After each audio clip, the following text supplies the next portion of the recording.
वो आए जो लव जिहाद के लिए संघर्ष करें। लव जिहाद के लिए आपका भाई भोपाल का बेटा आलोक शर्मा आपके साथ कंधे से कंधा मिलाकर तैयार खड़ा होगा।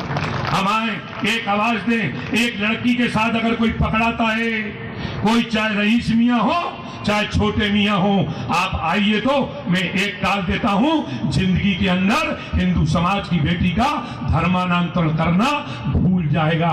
इस बात का संकल्प हमको लेना चाहिए कि नहीं लेना चाहिए? अरे केवल हाथ हिलाने से काम नहीं होगा। आज चिंता का विषय है, आने वाले समय में इसके परिणाम भी दिखाई देंगे। करके तो कोई सोचे, उसकी भी ऐसी सजा मैंने सोच के रखी है कि किस प्रकार से अगर हिंदू समाज की अगर बिटिया का धर्मांतरण होता है, अब उसको सीधी सजा दी जाएगी। उसको छोड़ने का काम भोपाल के नौजवान तो नहीं करेंगे। हाथ काटने से नहीं होगा, उसके साथ तो क्या कार्रवाई होगी, इसके लिए समाज को तैयार होना चाहिए। इस प्रकार के कार्यक्रम हमको करना चाहिए। छोटे छोटे चीज के लिए मैं युवा युक्ति सम्मेलन कर रहा हूं, मैं ये कर रहा हूं। अरे उठो भाई, ये भी करो, इसको स्थान बनाओ। ये स्थान केवल किसी एक व्यक्ति का स्थान नहीं है, सबका स्थान है। सब लोग मिलकर एक कार्यक्रम बनाओ, बड़ा कार्यक्रम करो।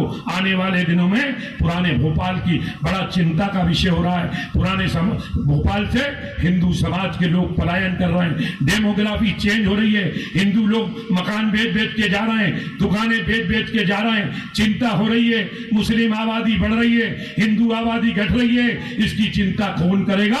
इसकी चिंता आप हमको करना पड़ेगी। केवल आलोचना से कुछ नहीं होगा। करो, कितनी आलोचना कर रहे हो 25 साल से? क्या कर लोगे आलोचना करके? 50 साल के हो गए और कर लो 10-5 साल निकल जाओगे, राम नाम सत्य हो जाएगी। क्या हो क्या रहा है उससे? अरे काम करो, एकजुट हो, सब लोग मिलजुल कर। और हम लोग मिलकर हमने तय किया है 5 जून का दिन भोपाल का ऐतिहासिक दिन होने वाला है कि बागेश्वर धाम धीरेन्द्र शास्त्री पुराने भोपाल के हिंदुओं का पलायन रोकने के लिए इकबाल मैदान से आवाज को गुंजायमान करने के लिए आ रहे हैं। अरे उसमें आओगे कि नहीं आओगे?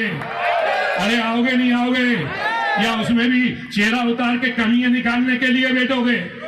अरे बताइए, अरे चेहरा क्यों उतर गया? अरे हाथ खड़ा करो, क्योंकि इस भोपाल के बेटे का भी और दाढ़ियों से मुकाबला करने के लिए हुआ है। हम छोड़ने वाले नहीं हैं।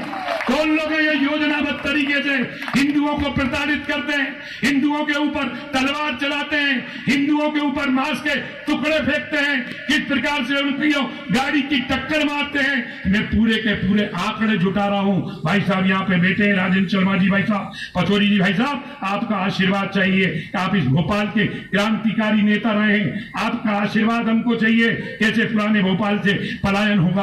आज कोई फिदा के अंदर हम 80% थे, 20% बचे। ईदगाह हिल खाली हो रहा है। चौक बाजार के अंदर हम 45,000 थे, केवल 3,200 बचे हुए हैं। हम अध्ययन कर रहे हैं हनुमानगंज थाने के अपराध रिकॉर्ड का। मीडिया आता ही नहीं है। मीडिया तो टीटी नगर के नीचे जाता ही नहीं है, अधिकारी आते ही नहीं है। केवल हमारा समाज आज से सुधार करे।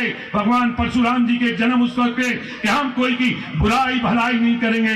बुराई भलाई जब करो जब कुछ करो समाज के लिए। बुराई भलाई जब करो जब समाज के प्रति हमारा समर्पण हो। बड़ी लड़ाई लड़ना है, ये छोटी मोटी लड़ाई लड़ने की वो नहीं है। इसलिए भोपाल के अंदर आने वाले 5 जून को हम सामाजिक समरसता का बड़ा कार्यक्रम भी धीरेन्द्र शास्त्री जी के नेतृत्व में करना चाहते हैं। और मैं तो चाहता हूं एक कार्यक्रम तो हमारा गुफा मंदिर के ऊपर बने। गुफा मंदिर भोपाल के हिंदुओं का आस्था का केंद्र